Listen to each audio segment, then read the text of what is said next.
gotta live forever. Hello, welcome to Past Gas, everybody. That's just a little callback to what you're about to hear. Callback for us, but it's in your future. Today we are talking Isuzu. It's actually a pretty fascinating story of like a third string Japanese brand. Yeah, and they're actually way older than I thought. We're going to be talking about the Impulse, the Passport, and everything great in between.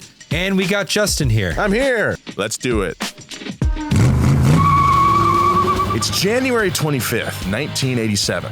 The score of Super Bowl 21 between the New York Giants and Denver Broncos sits at a scorching 10-9. A riveting halftime show featuring George Burns, Mickey Rooney, and the USC marching band has just concluded when America's favorite spokesman, Joe Isuzu, appears on the TV screen. He sits in front of a bright red pickup truck filled with 500 pounds of bananas and proceeds to make an excellent case for why Americans should purchase an all-new Isuzu Pub. About $6. Viewers laughed, cheered even.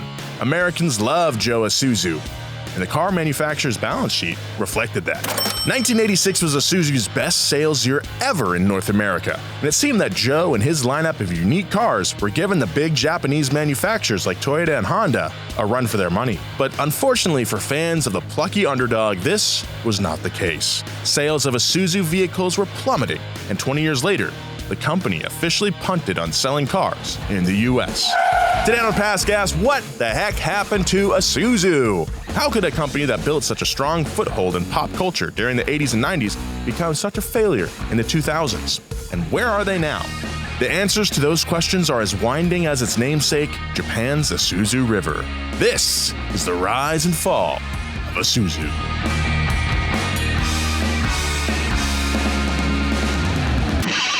Past Gas Podcast. It's about cars, it's not about forts.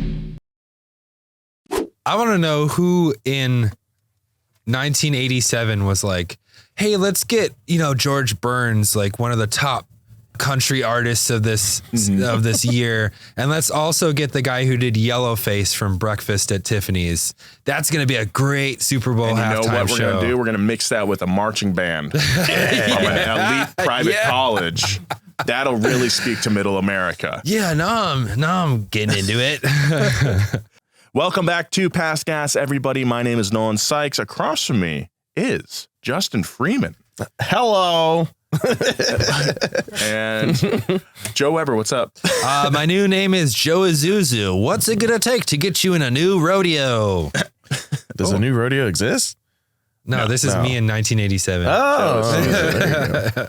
Today we're talking to Isuzu. Justin and I yesterday, just some inside baseball, inside donut for you guys. We just got done filming an episode of Free Ride, which will be coming out on Friday of this week. If you're hearing this on Monday, it'll be out on Friday, so no spoilers, Justin. Yeah. Here's a spoiler for you, though. I am worn out. I'm tired. Yeah. We built the car on Tuesday, and then yesterday, on Wednesday, we went out and tested it. It performed flawlessly. It did really good. I'm actually kind of jealous. It's pretty sweet. Is that a spoiler in itself? No. Not really. Not There's really. a lot. I'm just saying, like, There's a lot to unpackage there. What I'm saying is we probably could have built the car on one day, maybe taken a break, and then tested it another day. Yeah. That's not how it works here at Donut. Dude, it was like 100 degrees out at Hungry Valley. We're sweating our little tushes off. Justin, how do you feel? I feel great. Oh, good. Because I got to play lead host. Oh, that's right. And game master. The game master for both. And honestly, the drill sergeant kind of came out in me. Plus, you did a tour in Egypt, so like the desert thing is not a factor to you. I didn't know I had it in me, but I was putting pressure on that dude. Wow. That's right. I think you and I had some different experiences then. On when we were building the truck, you were wrenching a little bit. This might be getting a little too much in it, but yes, I did. That's how I cut my finger. I did. Oh, man. You helped me put the rear suspension in, which was a lot. And then Jerry and I put the tent on the truck. Yeah, I helped you pick that truck. up, but I also helped with the winch and the bumper. Dude, I was just, that's right. Dude, I was so freaking sore, man. It was crazy. And then, yesterday was insane. Yeah. So this seems like a different version of Free Ride than I know. It's a completely different setup. I'm so excited to see this now. Yeah, it's going to be fun. The contestant was a really good dude. He really cool story. So keep your eyes out for that one on Friday. Free ride. Excuse me. Free ride. Free ride. Normally, I'm not jealous of another man's muscles, but that dude's chest. Really? You got little big quite pillows? barrel chested. Well, Barrel. a little background. Danny, the contestant, he is like a metal worker, an iron worker is what he said.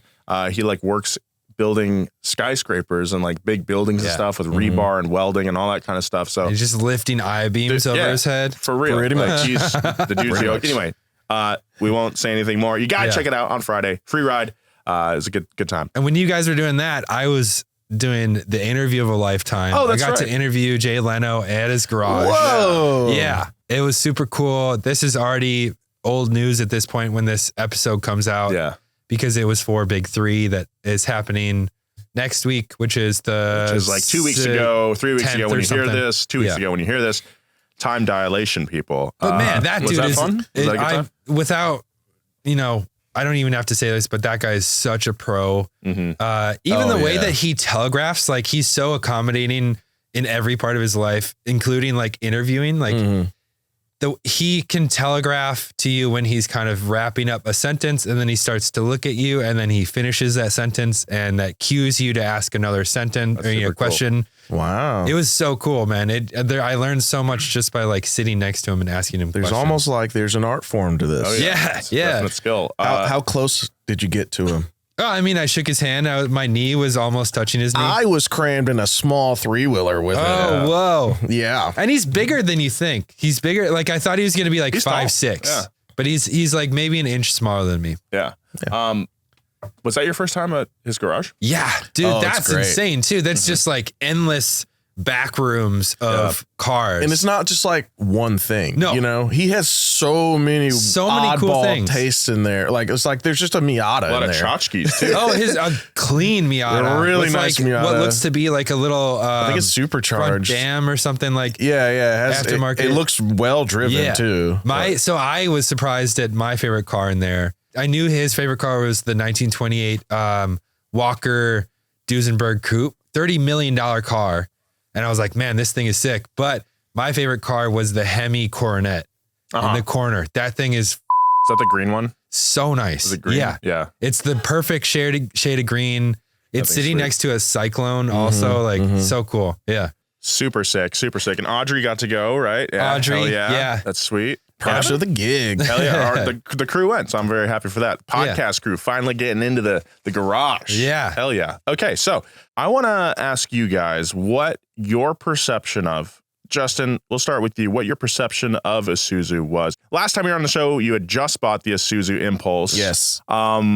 Let's get into that a little bit, why you chose that car, but also your perception of the brand, maybe before you bought the car and since you bought the car. Well, I haven't driven it, so not much has changed. But so before purchasing the car, there was nothing really from Isuzu that I really wanted besides maybe a cab over, truck. Yeah.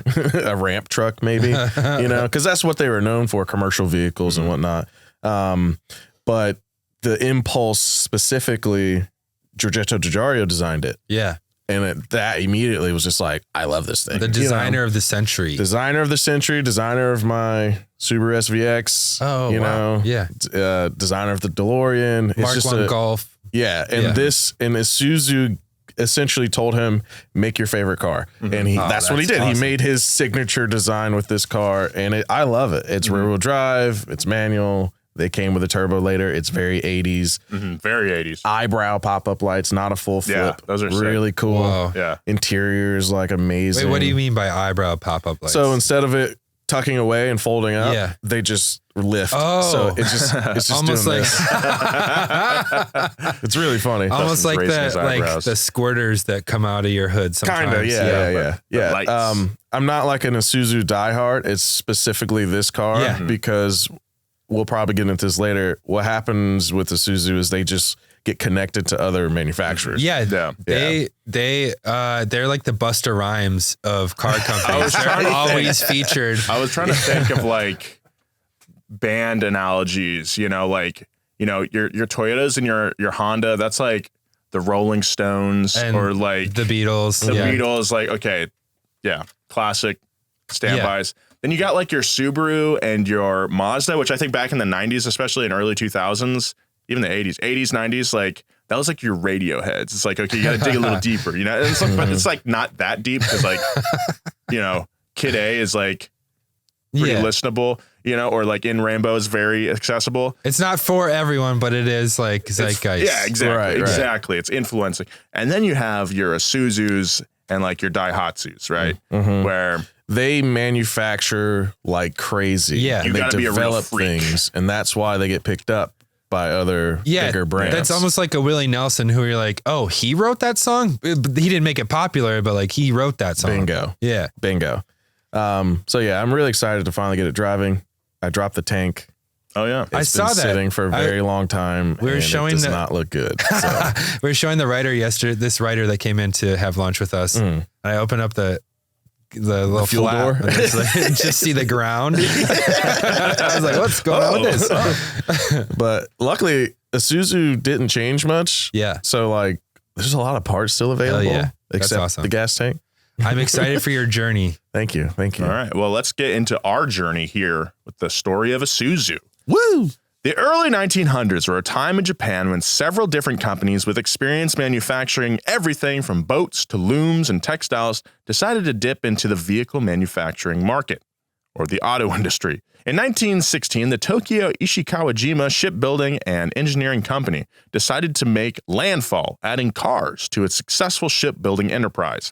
In 1918, TSEC partnered with Wolseley Motors. Wolseley. Wolseley. Sounds Canadian. The largest motor car building company in Britain, Close. British Columbia, giving them exclusive rights to the production and sales of Wolseley vehicles in East Asia, which they assembled from knockdown kits. But a few years later, disaster struck the mainland of Japan. In 1923, the Great Kanto earthquake led to a seismic shift in the country, both for its literal geography, but also its transportation I infrastructure. love double entendres. Whoa. The devastating 7.9 magnitude earthquake Whoa. caused subsequent landslides, tsunamis, firestorms, and fire whirls all over the countryside, That's like a fire tornado? Yes. Whoa. twisting and destroying the rail systems and rendering the nation's primary form of transportation essentially useless for recovery efforts. Segue. Have you played Helldivers? Oh, No, yeah. I'm resistant because I know I'm gonna get sucked into it. Okay. It sounds well, like Hellmire. Essentially, you're just fighting bugs and robots, right? Yeah. But there's like a storm system where fire tornadoes show up, Oh, just cool. making the whole experience even worse. Like, why are we fighting for this planet that has regular fire tornadoes? Exactly. This is stupid. The thing is, though, when God closes a train station, he opens up a truck stop. That's what Grandma said. General Motors and Ford sent heavy trucks from the U.S. to aid in Japan's recovery and reconstruction, and Ishikawajima Shipbuilding contributed what it could. More importantly, designers and engineers at the company were finally able to study the formidable American vehicles up close. Whoa. By 1927, TSEC, or Tokyo Yeah, we know what it is. Kawajima Shipbuilding Enterprise Company, had gathered enough experience to know how to leave the nest and begin manufacturing vehicles of its own design, ending its partnership with Wolseley. Oh no, Wolseley. A new era was dawning on the passenger car side as well. As roads replaced the railways throughout the country after the earthquake, more and more people were being exposed to the speedy, convenient, and autonomous form of transportation. Both government agencies and private businesses began purchasing cars for their top people to use. Recognizing opportunity in the sea change, TSEC, or the Tokyo We know what it Ishikawajima is. Shipbuilding Enterprise Nolan. and Company, split off from its car division as a separate company. Now, it was the Ishikawajima Motor Works Company. Whoa. IMW.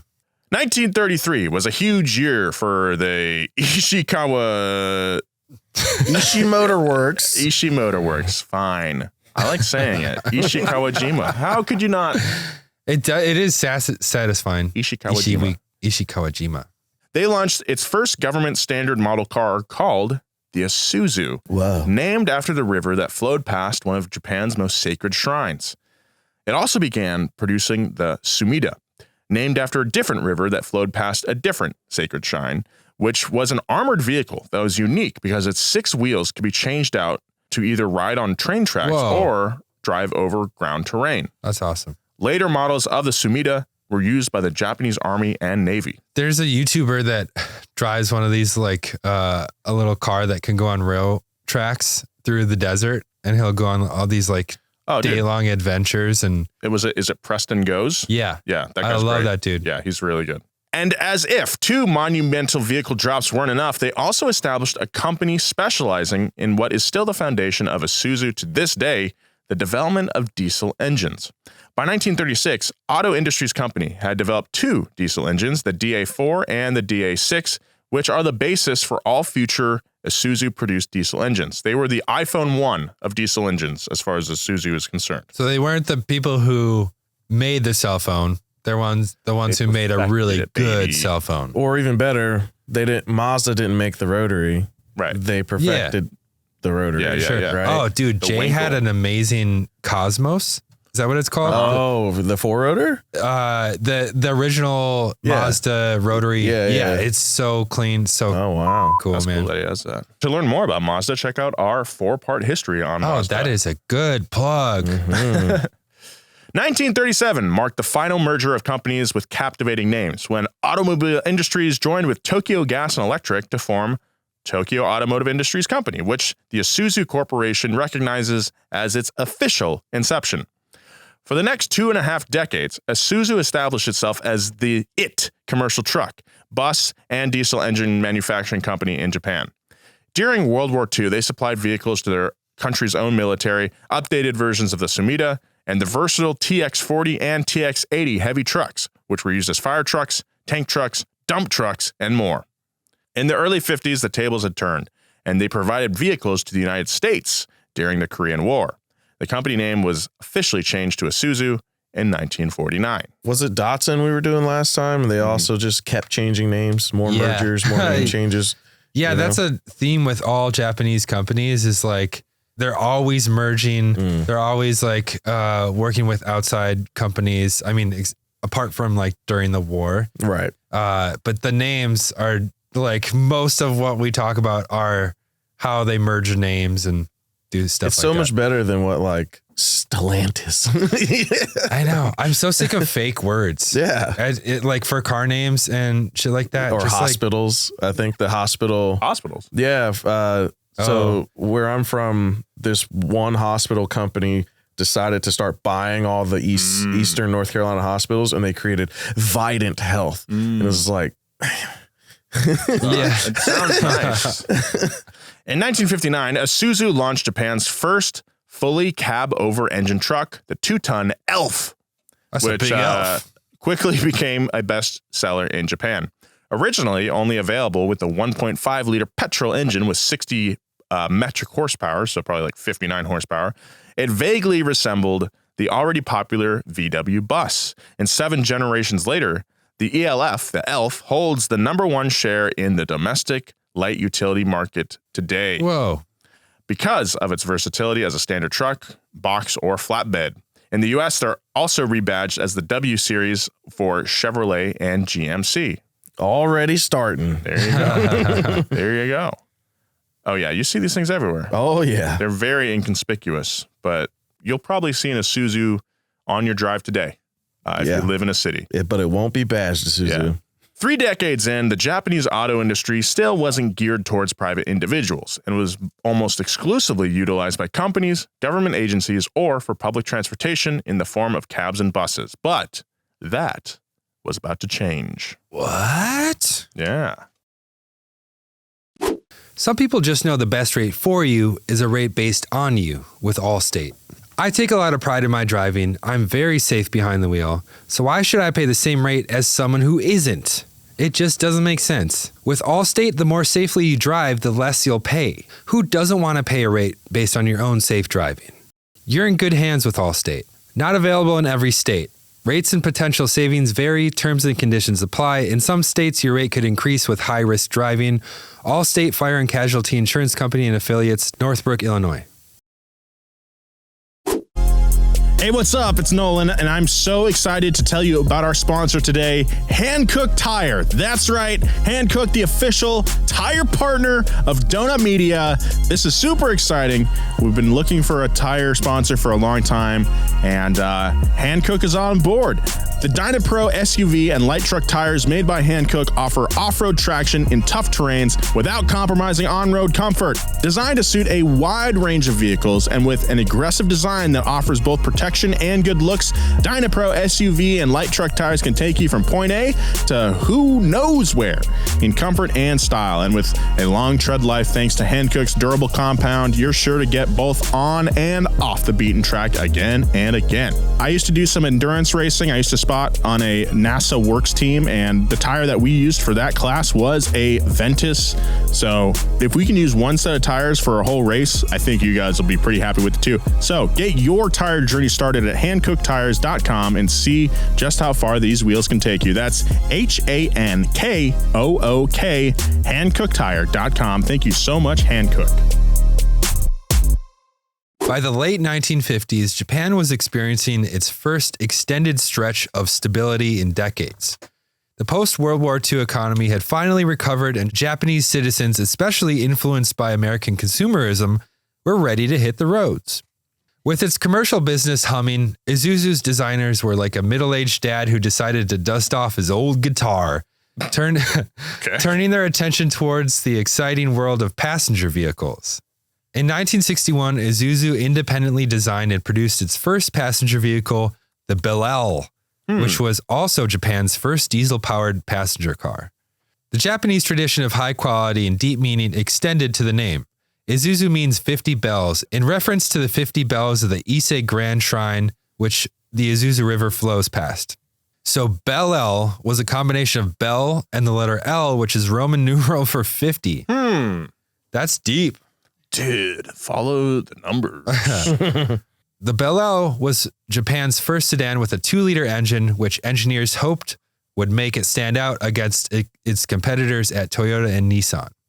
It did win the Japan Society of Mechanical Engineers Award in 1962, praised as a product of, quote, unique and excellent engineering. Oh. However, the Belle failed to catch on with consumers. Initial production was slow and many issues were reported. Plus, Isuzu didn't market to Japan's road-hungry citizens, selling most of the first run to its existing commercial and government clientele. But once they did get their hands on the wheel, passengers were just not fans of the noisy, vibrating diesel engines, which turned every ride into mini Kanto earthquake. Too soon? Oh, man. On a side note, I felt an earthquake the other day. So I was at a falconry class. What? What? I just casually dropped on that. Sunday. It was great. Whoa. And we're sitting there playing with these birds of prey. Yeah. And an earthquake just happens. Yeah. Did they freak out? No one really noticed. Birds are in the air. Birds probably don't notice it. Yeah. One lady felt it. I heard it. I just heard like a boom. I just thought it was like construction down the street. And then everyone was just kind of like, huh, what was that? And then someone pulled up the app and it was just like, oh, yeah, there was a 3.5 or something that just happened in LA. And it was like, oh, cool. And we just moved on with our day. What if you found out too late that like when falcons feel earthquakes, they like gouge people's eyes out? Their natural reaction. Just to disfigure the nearest human. The only way they can cope.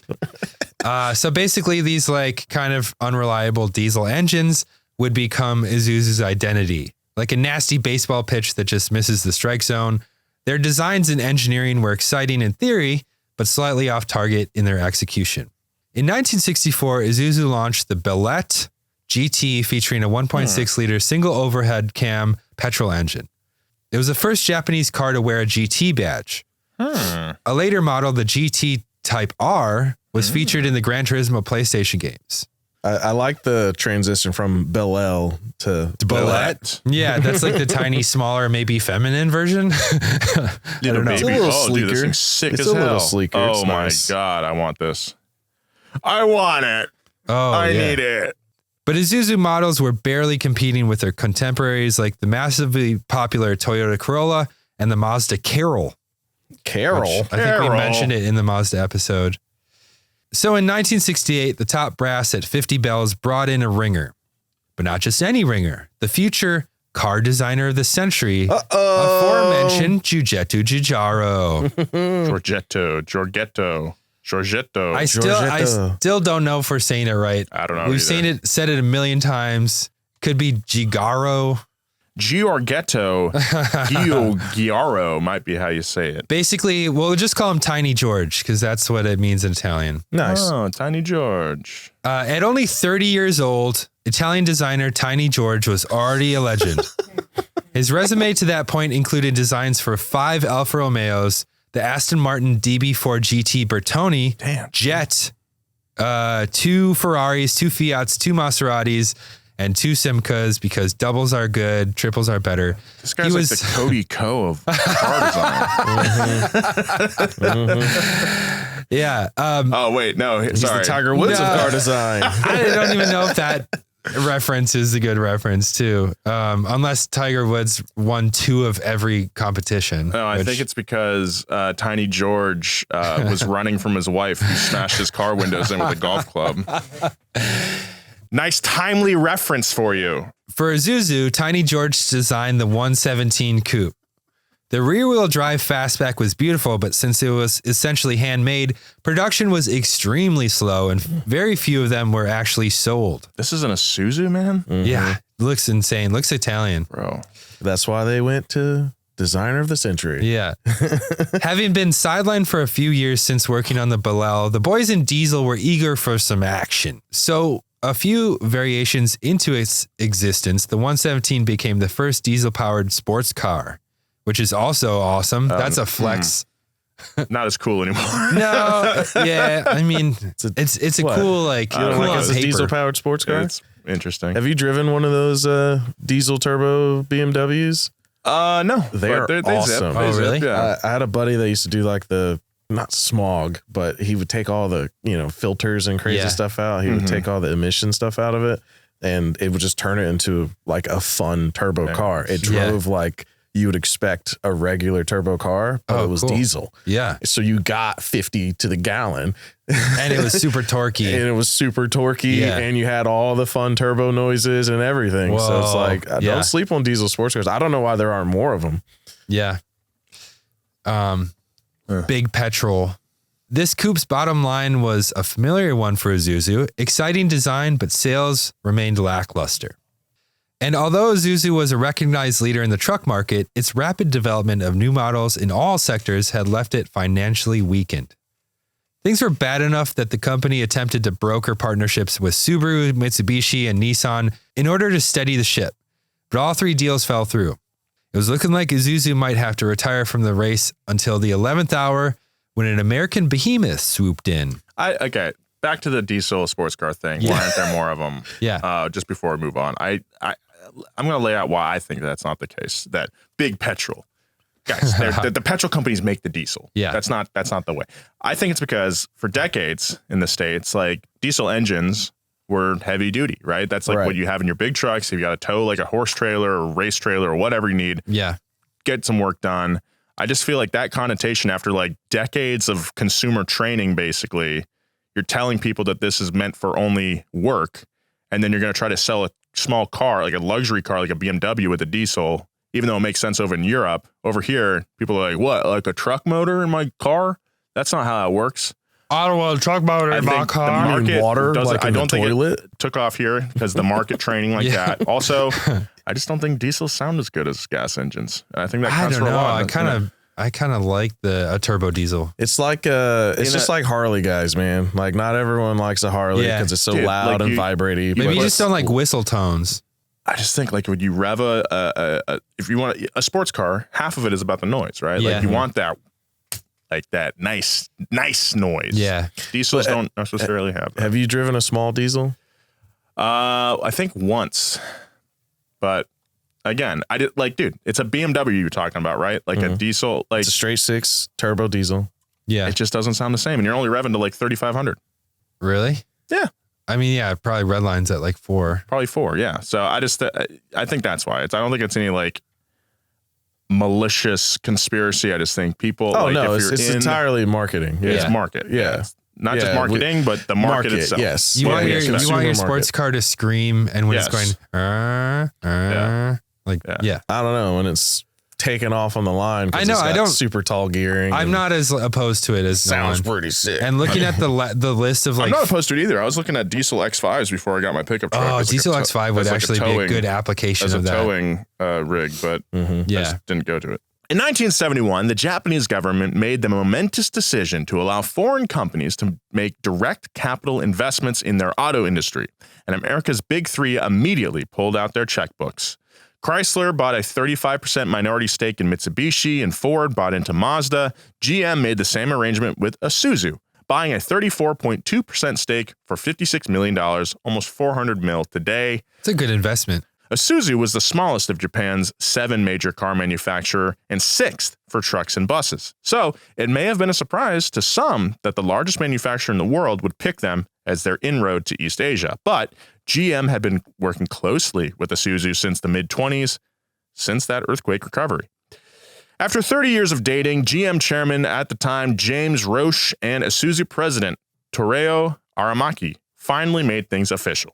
Nice. Finally, for them. Oh, they were dating other people. Yeah, they had were this like keeping it civil. casual. What's it called when you live with your girlfriend for 7 years? Civil partnership. Civil partnership. No, that's not how it is. Just put a ring on Domestic it. partnership? Domestic partnership. Yeah.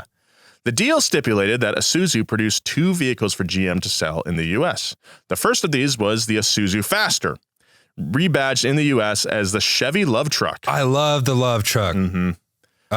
Ishad Ware has one of the coolest collections of cars. He's got that Beamer that BMW actually like restored nuts and bolts. But then he wanted to put an LS in his Love. Mm-hmm. And I think he might have, and he said it was like scary. Yeah. Because it's tiny. That's like building a drag car, basically. In a go-kart. Yeah. Tiny ass truck, huge ass engine. You're going to make some skid marks. Yeah, in your pants. Yes. So Chevy Love had a heavy emphasis on light. Okay. It had a 1.8 liter, 75 horsepower, 4-cylinder engine with 88 foot-pounds of shrub-bullen torque. Shrub-bullen. Quote, Isuzu's finest was a paragon of pint-sized practicality. It sold 100,000 units by the end of 1972, doubling Isuzu's export volume. So that means there's some out there if I want to grab one. They're around. In 1974, Isuzu produced the Gemini, a rear-wheel drive subcompact based on another GM car, the Opel Kadett, which is a European model car. But the car developed an identity crisis upon its move to the U.S. Designed by German Opel, produced by Japanese Isuzu, and sold by American Buick, it seems the marketing team had a party to get to after the naming meeting since they branded it the Buick Opel Isuzu. Most of the 4-door sedans were driven by the 1.8-liter 4B F1 diesel engine, while the sportier 2-door coupes ran with the 1.6-liter G16 1Z inline-4 gasoline engine. Never heard of either of those. I'm sure they were great. Due to rising fuel costs, the low-power BOI, Buick, Opel, Isuzu, and diesel-powered Love Truck initially performed well in the U.S. against their physically larger competitors at Toyota, Datsun, and Volkswagen. But Isuzu's fortunes pulled a U-turn thanks to the 1979 energy crisis when the playing field was leveled and tastes in the U.S. began moving away from low-powered trucks. Production declined steadily until 1981. I do like that it's BOI, like little boy. Boy. I'm just not realizing when we were doing our music or band analogies. Yeah. I forgot Nissan. Oh, Nissan's like Drake. Just Drake. like super commercial, collaborates with everyone, is kind of like cheap. Yeah, but they're not super commercially successful right now. But Well, in the mid-90s and 2000s, I guess they were. So I guess that makes sense. Yeah. Do you agree with that analogy or no? Yes, I agree. He had his time in the late 2000s. Yeah, when he was good. Yeah, and then he just started coasting. Yeah. We're taking a side. Yeah. It's 2 months after the fact. We're finally putting our foot down. Big thanks to BetterHelp for sponsoring this episode of Past Gas. Look, we all carry around different stressors, big and small. You could be stressed about traffic, you could be stressed about your work or your girlfriend or your boyfriend or whatever. Everyone deals with stress differently. That's why therapy is so important. Therapy is a safe space to get things off your chest and to figure out how to work through whatever is weighing you down. There were a lot of issues in my life that I didn't confront until I started doing therapy. That's why I think it's so important, and BetterHelp is one of the best ways to get into therapy if you've never done it before. If you're thinking about starting therapy, give BetterHelp a try. It's entirely online, it's designed to be convenient, flexible, and suited to your schedule. Just fill out a brief questionnaire to get matched with a licensed therapist and switch therapists at any time for no additional charge. Get it off your chest with BetterHelp. Visit betterhelp.com/pastgas today to get 10% off your first month. That's BetterHelp, HELP.com/pastgas. Thanks, BetterHelp. Isuzu sputtered into the decades of excess. Chairman T. Okamoto was feeling very out of sync with his partners at GM, and they were limiting Isuzu's access to their top investors' vast resources. Isuzu desired to spread its wings and develop new vehicles, but this wasn't a priority for GM, who preferred to keep Isuzu cooped up in the steady commercial sector where it had been successful. So in 1981, the company made a bold move and established its own dealer network in the US, which technically would directly compete with GM at the wholesale level. This ruffled the feathers of GM CEO Roger Smith.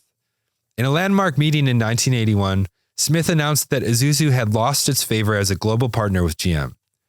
Not exactly the attitude you want from the investor who controls over a third of your company. Ooh. To exert its power further, Smith asked Okamoto to help GM buy a stake in Honda, Japan's most rapidly growing car manufacturer. But Honda was doing fine on its own and rebuffed GM's advances, a giant what if for the car industry. GM bought a small stake in Suzuki as a consolation. Does that make sense? Ultimately, the aggressive move by Okamoto resulted in Isuzu playing a larger role in GM's international plans, opening production facilities in the UK and Australia. And in the US, Isuzu would finally get the recognition it had been seeking for years, thanks to an unlikely figure. In the early 1960s, a brash young ad man from Brooklyn named Jerry Famina marched into a meeting at Ted Bates & Co. advertising agency in Midtown Manhattan. Jerry had been hired to breathe some life into the stodgy joint, and in this brainstorm meeting for a little Japanese electronics company called Panasonic, he certainly prompted some gasps. His first suggestion for a headline? From those wonderful folks who brought you Pearl Harbor. Jesus Christ, dude. What? Wow. That's pretty brash. The WW2 vets tipped out of their chairs. That's pretty crazy, dude. But Jerry was an out-of-the-box thinker, and stunts like that earned him the nickname the Madman of Madison Avenue. Oh, baby. He's like Don Draper. Yeah. Yep. Later, his firm, Della Famina and Travisano and Partners, was responsible for several iconic ad campaigns, including the jingle for Meow Mix. Oh, hell yeah. Nice. Okay. I saw, what is the Fancy Feast. I saw like the feast for cats that's kind of fancy. Yeah, it's cats eat it. I saw a Fancy Feast commercial yesterday waiting at CarMax, and it's disgusting. It's so gross when they just show a chef putting together this pate. Yes. Mm-hmm. And now they have liquid centers, which is even more disgusting. Yeah. It's so good, though.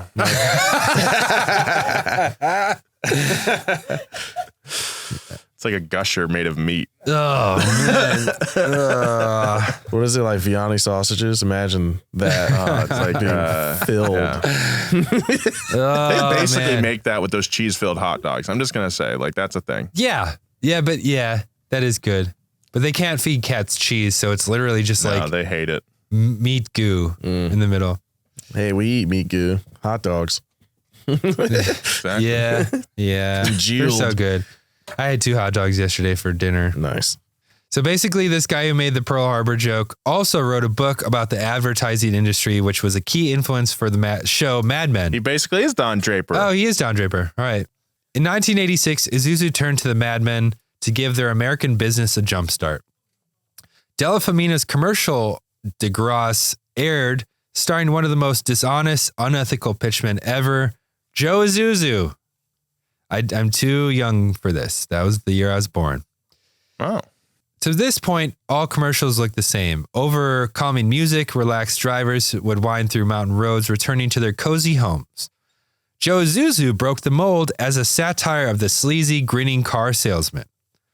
The agency's first choice for the role was John Lovitz from Saturday Night Live, but ending up selecting actor David Leisure to wear the Joe Isuzu badge. His name, he could also be a pitchman for like hotels with that name, David Leisure. Oh, I know. Yeah, missed opportunity. In the commercials, he would make outrageous claims about Isuzu vehicles that they only cost $10.80 or got 300 miles to the gallon, while he's lying disclaimers flashed at the bottom of the screen. Okay, it's interesting. Dealerships worried that Joe was ridiculing the very people responsible for actually selling the cars, but consumers loved the fresh, funny ads, and sales spiked 18% as Joe Isuzu became a household name. Nice. He was the talk of the town after his Super Bowl appearance in 1987, and he became so popular that he starred in cross-promotional ads for Burger King and A&W Root Beer. He even entered politics, though not as a candidate. Michael Dukakis. Mike Dukakis, baby. Yeah. Accused George Bush of lying like Joe Isuzu during a presidential debate, and later President Ronald Reagan compared Nicaraguan leader Daniel Ortega to the dishonest huckster. I just found a Joe Isuzu for president sticker. Oh, There you Pretty go. cool. yeah, he does look dishonest. Cut to a Good Times montage set to I Feel Love by Donna Summers. Isuzu was finally cruising. The Giorgetto Giugiaro designed front-engine rear-drive Impulse earned the reputation as the most fun-to-drive, affordable sports car on the market, with its, quote, suspension by Lotus sticker and variety of 4-cylinder engines ranging from 2 liters to 2.3, including a 2-liter turbocharged version known as the Impulse RS. The only one worth money. It was also called the Piazza in Asia and Europe, based off of Giugiaro's concept car, the Asso di Fiore, or Ace of Spades. Ace of Spades! The Ace of Spades! Do you know what piazza means? Tell you like Suzu's. I tell you I'm your man. You win some, you lose some. It's all a card to me. Oh, nice, dude. Nice. Bringing it back home with the car reference. What were you saying? Piazza means plaza, where people come. Piazza, Something like that. And plaza means place, I think. Yeah, it's like place or something stupid like that. The Trooper was one of the best-selling imported SUVs. The well-reviewed Rodeo appeared in 1988. The Amigo got a shout-out in a Seinfeld episode in 1989. And the Good Times were off to a rolling. All right. Cue screeching brakes sound effect. Despite its recognition in pop culture, the uptick in Isuzu sales was only a spike and plateaued by mid-1987. It happens, man. They were like the guy at the party making everyone laugh, but can never pull a number. That was me. I hit my stride when I was 29. That's not true. I don't know if it is. Yeah, I feel like I'm peaking right now. Maybe. I think you're still finding your groove, dude. Yeah. You know? Yeah, I'm having a kid. My sliders are finally biting and actually working. Nice. Nice. Jerry Femina, the father of the campaign, reflected saying, quote, Joe Isuzu made Isuzu a household name, but he became the hero in the ads, and the product has to be the hero. People call me Joe Isuzu about 3 times a week. In 1990, after over 40 commercials, Joe Isuzu was sent to the scrap heap. Isuzu's next ad campaign steered more into their lane with an emphasis on trucks versus cars. One magazine ad for a Trooper read, "Don't call it a car, it gets mad." This angle worked well for a while. Did it? You know I'm born to lose. Isuzu's not for fools. That's the way I like it, baby. I don't want to live forever. Nice, dude. And you even got like distortion in the mic to sound like Lemmy. Hell I yeah. met Lemmy once at the Rainbow Room on the Sunset Strip. I'm out of breath. And what was he like? He was playing video poker at the end of the bar and no one was talking to him. And I was like, what a I was vibe. waiting for Slash to show up because I had heard that Slash comes to join this jam in the upstairs room at Rainbow Room. Nice. And he was not showing up. And I was like, I'm going to go get a beer. And I see Lemmy there and I'm like, whoa, Lemmy, I want to go talk to him. And I was like, hey man, big fan. He's like, and then just went back to playing video poker. I was going to make an Ace of Spades joke, but I was like, he's heard this a million times. Oh, I'm sure. Yeah. While Isuzu's passenger vehicle business was declining in the U.S., its bread and butter was still commercial truck and engine manufacturing. And by 1990, it had expanded to become the international leader in this category through a number of joint ventures throughout Asia and advancements in engine technology. However, these huge investments meant heavy initial losses, including $500 million in 1991. Uh-oh. So in 92, in an effort to circle the wagon, GM tapped Donald T. Sullivan to be Isuzu's Executive Vice President of Operations. You looked up at me. Do you know that name? No. Okay. The highest position ever held in a Japanese auto manufacturer by a non-Japanese speaker. Sullivan's first order of business was to consolidate the company's focus back to what they did best. For the passenger vehicle division, that meant trucks. Luckily, they had an ace up their sleeve. They no longer needed to import brilliant designs from Italy because the prodigal son had returned. But was it too late? Today, Shiro Nakamura is a legend of car design. Known as the father of the SUV crossover, he has received numerous Lifetime Achievement Awards from numerous design organizations, and most prestigious of all, in 2010, he was named one of Fast Company's most creative people in business, just behind Lady Gaga. What? I love Lady Gaga, but what the does she know about cameras? Oh, yeah, Or business. That's a good quote. Yeah, this might have been before her meat dress. Maybe. But in 1978, Shiro was just a graduate of the Musashino Art University in Tokyo, where he was hired to work for Isuzu. After a few years, he jumped to America to attend the prestigious Art Center College of Design, And in 1985, he joined GM's Advanced Design Studio, then returned to Isuzu in 1989. Chip Foose graduated from that art designer. right. Yeah. For a decade, the quote, urbane and talkative wonder kid rose through Isuzu's ranks, holding several senior positions when Isuzu produced the Amigo, redesigns of the Trooper and the Gemini. But he is best known for the way ahead of its time, quote unquote, Via Cross. Yeah. This divisive car. Yeah. So Kanye owes 3 of them. does he own 3? Yeah. Jeez. It makes sense that a man described as a, quote, dapper, jazz-loving design maestro would be forward-thinking and produce something like this. These, So when I first got the SVX, there was like one website, the SVX Parts Warehouse or whatever, but it was both the SVX and the Via Cross because they were just such weird 90s vehicles. And It was makes just like, sense if you had one, you would probably be into the other as well. Yeah, and this one guy decided to be specific of what he provided for That's these funny. 2 markets, and it was just one or the other in his website. It was really fun. And that was how I first came across the Via Cross. I wonder if it's the guy that owns a bunch of them in like Altadena. No, this guy was in Arizona Okay. or New Mexico or somewhere. Shiro was one of the first people to recognize that consumers wanted a vehicle that felt like a car but drove like a truck. And the Via Cross was just that, a vehicle that crossed the 2.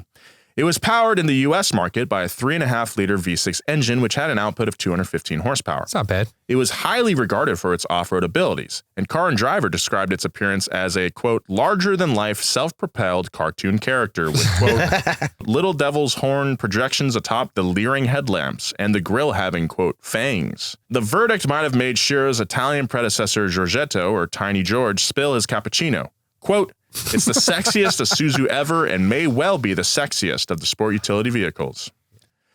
But once again, despite intrigue and good press, Isuzu was not moving the needle financially. They only produced 2,500 of the Via Cross to be sold in the U.S. Wow, it's not very many. Really? That's crazy. I see them a lot. Yeah. The mid-90s, I think that might be because L.A. I feel like is a hotbed for people who might like that kind of car. Yeah. There was one in my old neighborhood in West Adams. Even in North Carolina, I saw them, but I don't know. Weird. Well, off-roading's very popular over there, so maybe they can move it over there. It's so ubiquitous for only having produced 2,500 of them. Crazy. That's like a special edition Corvette that you never see. The mid-90s were tough for their other models too, unfortunately. In 96, Consumer Reports issued a, quote, not acceptable safety alert about the Trooper, the best-selling vehicle for Isuzu in the U.S., saying it was too tipsy. So was everything else. We did a whole the up to speed Mitsubishi on Montero. That, from here, Isuzu dealerships began looking like the island of misfit toys. The Trooper was rebadged as a Acura SLX. What? The Rodeo was rebadged as a Honda Passport, and then it was a Pilot afterwards. I had one of these Passports. Yeah. Rodeo, not Rodeo. Rodeo. When you move down to LA, you start saying Rodeo. Yeah, because we shop there all the time. Yep. Good car. Not a lot of aftermarket support for it when I owned it, unfortunately. I just remember this.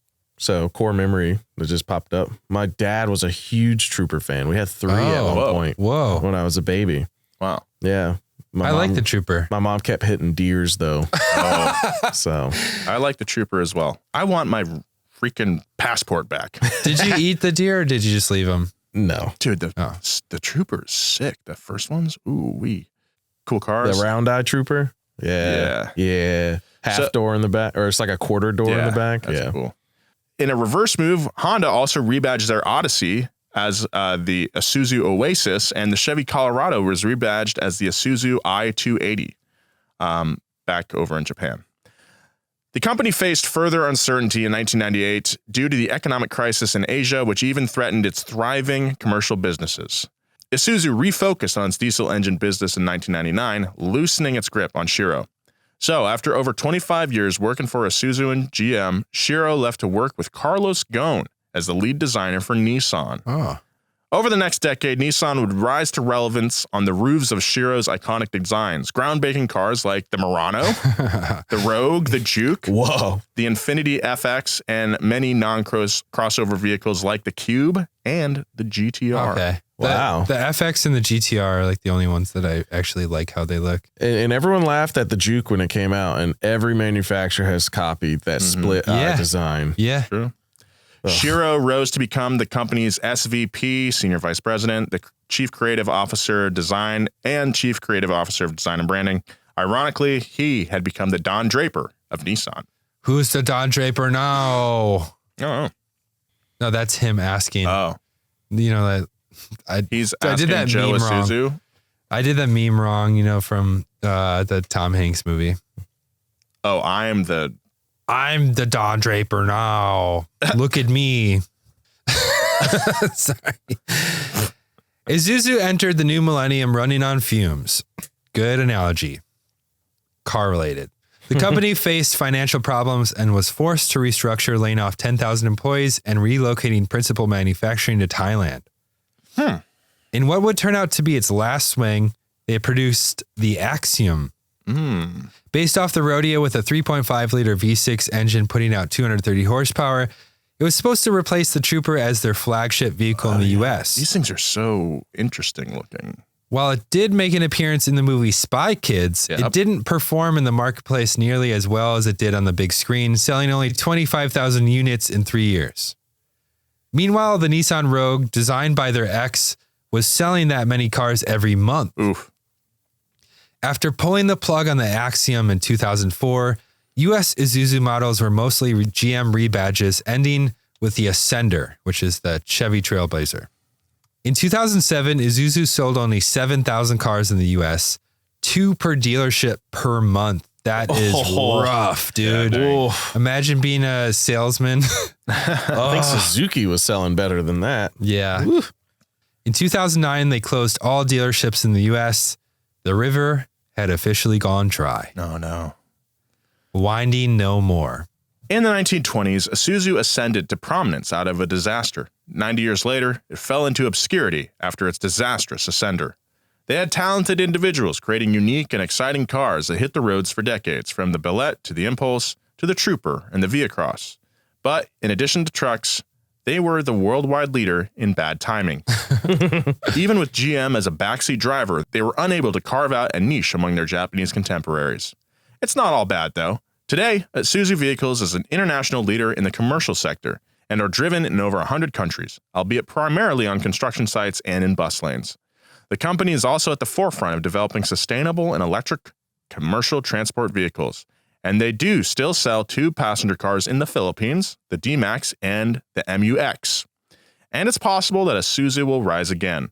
The D-Max BEV, or battery electric vehicle, their first EV truck, is launching in Europe in 2025, followed by Australia, Thailand, and other wonderful places to visit. Yeah, so as the Isuzu guy of the group, I get that title automatically. Do you feel affinity with them like you do a Subaru, or? No, because most of the reason why I am an Isuzu guy at the moment is because of the wedge-shaped design, and which is all Giorgetto. And Tiny George. Yeah, and it's Tiny George. The way I look at it, because I like unique vehicles. And the reason for that is because I'm an identical twin. I don't want to be like anyone else because I constantly have someone that's exactly like me at all times. I get that. A little peek into Justin's psyche. Yes. So I bought the Impulse because within inches, it's the exact same as an A86. Yeah. Almost exactly the same, just a little heavier. It's rear wheel drive. Yeah. So there's 2 gen Impulses. There's the first gen Impulse, which is what I have, which is rear wheel drive. Then there's the second gen Impulse, which was essentially a Geostorm. I don't feel any affinity towards them. I do like the things that they made. They're creative and unique. The Via-Cross is low on my list, but maybe one day. I don't know. I was a hater of them for a while, and I'm like, I don't know. I'm kind of coming around on it. Yeah. Well, because now everything's a crossover. I know. And now, like, oh wait, this is the OG. It's literally in the name. It's the weird, like, plastic cladding belt line. But that now gets me. You can't not have plastic cladding. Yeah. So it's just like, well, let me get this bulbous, cute vampire. Yeah. Bulbous. Look at that bulbous. So we do have some listener mail this week. All right. This is from Moist Goose, which I hate that name. I'm sorry. Been listening since Ford v Ferrari and been watching the channel when Up to Speed was popular. Love you guys. In episode 232 of Past Gas, y'all say that you have driven the cars in the show The Office. Oh yeah, I was here for that. Yeah. Whoa. I still want to make that video. We drive all the cars from The Office because they had some cool cars. You had the Firebird. You had the PT Cruiser. The PT Cruiser. Oh, yeah. You had the Subaru. Jim has a Subaru. Well, it was the Subaru. Yeah. Oh, yeah, that's right. But I wonder if you take account of season 1, episode 1, when Dwight says he drives a 240Z. I know Joe has a Z, but I'm not sure which one it is. It's a Z31, 1984. I guess that would make it 3rd generation. Anyways, you guys are awesome, and I always look forward to hearing you every Monday and now Wednesday on the Big 3.